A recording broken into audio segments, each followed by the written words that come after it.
Okay, so we're going to do, I'm basically kind of like running class online since I'm not going to be able to walk through everything with you. I'm going to be gone on Friday, so I figured this would be a nice way for you to go through the rhetorical analysis as well as, being able to have these notes on your own time.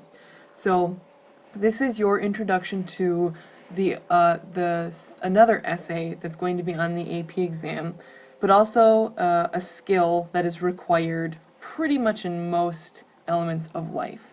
Now I know that you won't always be analyzing pieces of literature, but what you're doing here is you're honing your ability to read carefully. Read anything carefully. Here you'll be reading speeches and you'll be reading nonfiction texts carefully, making connections, but the same is true. These skills will be honed within science classes, when you're comparing political regimes in your poli-sci class, and any business comparisons as well. My husband has to do rhetorical analysis in his MBA classes. So this skill of looking carefully at a text that is provided and then making inferences and conclusions about said text is not simply a skill used for this exam, but a skill that's required for almost any and all reading carefully.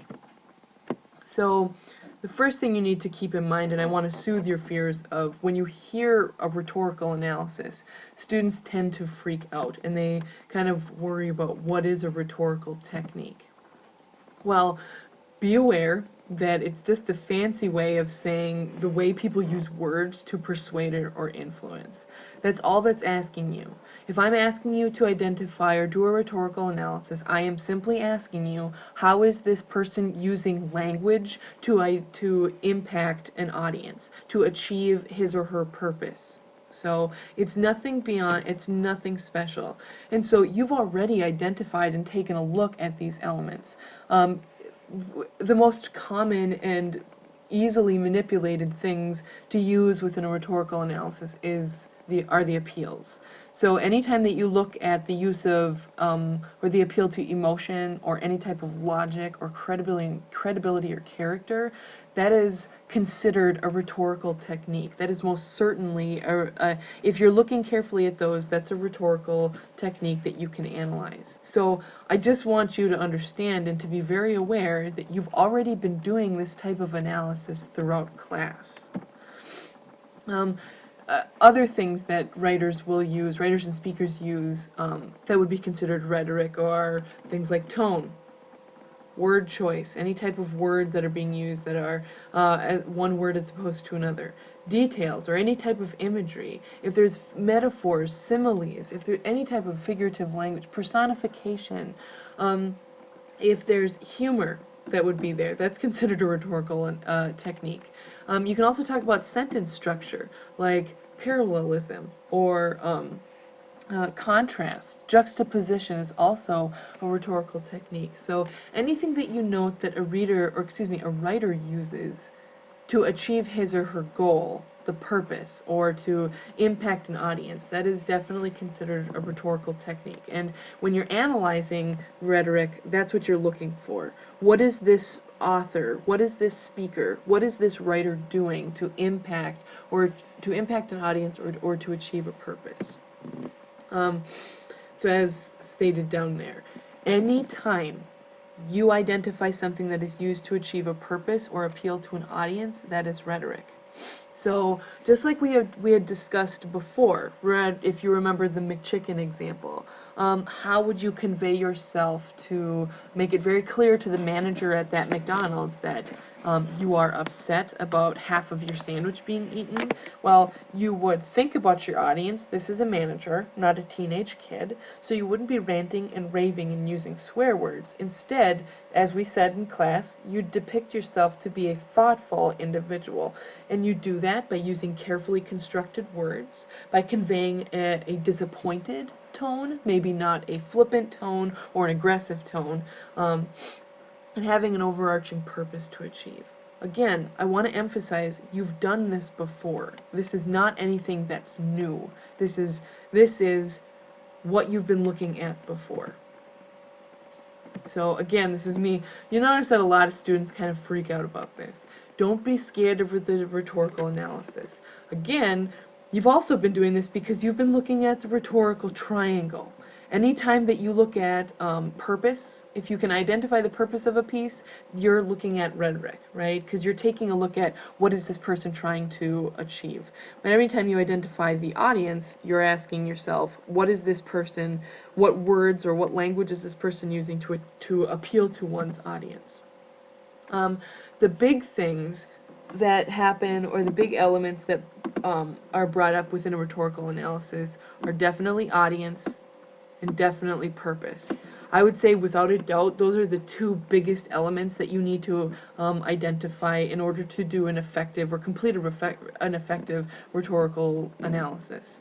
That most of the time, anytime that you bring up a piece, anytime that you talk about a piece of writing, you'll be connecting it back to an audience or the purpose. So that's what I would definitely identify as. These are the two most important parts of the rhetorical analysis: audience and purpose. Now, given the a lot of times you won't have time to look at subject, and that might be kind of obvious a lot of times. And sometimes you might not be able to look specifically or particularly at speaker. Those are most certainly important things to consider, but I would say without a doubt the two most important elements of the rhetorical triangle in context of the rhetorical analysis is audience and purpose. I also want you to keep in mind that this is, you are also completing an argument. This is no different than what you've been doing up until now. You are completing an argument. No doubt about it. Everything in this class has to do with argumentation, so you know it is not going to be any different here. You are completing an argument. This time you are going to be provided the evidence that you will use, because it'll be a small excerpt, but you'll be completing an argument. No different than the, in terms of what you'll be doing than your open argument. Granted, this is going to be a little more confined. You will most certainly, it's just an argument nevertheless. So just some general information for you to be aware of. That when you get this prompt, it's going to be a short piece for you to read and analyze. So it's usually a speech or an excerpt from a longer nonfiction text. It's typically about a page long. And you are going to want to annotate. You're going to want to take notes, and maybe not extensive notes in terms of writing yourself little like complete sentences onto the side of the piece, but you will want to underline, you will want to star, you will want to do your squiggly lines to make sure that it is clear, things that you've noted. So if you note that they use the word dignity about 3 times in one sentence, obviously there's a reason for that. So you'd annotate that, you'd circle all times that it's used. Or maybe each paragraph starts with the same sentence, right? That each paragraph starts with the statement, I have a dream. Maybe there's a reason for that, to identify that this isn't achieved, but it is something that could be achieved in the future. Right, so when you are annotating, you're just looking for things that jump out at you, that seem relevant. Do you notice that a lot of the pronouns that are being used are first person? That's weird. There's probably a reason for that.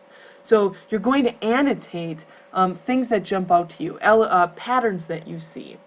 Do you see parallelism? By all means, annotate that. That's something that you're going to want to take note of. But annotation is anything that generally just pops out at you.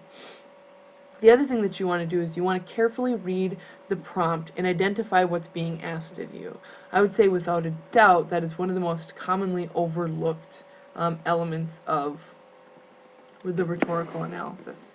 In the next video, we'll talk about what the rhetorical analysis is, and we'll be analyzing some prompts. So, in the next video you can watch, just coming up next.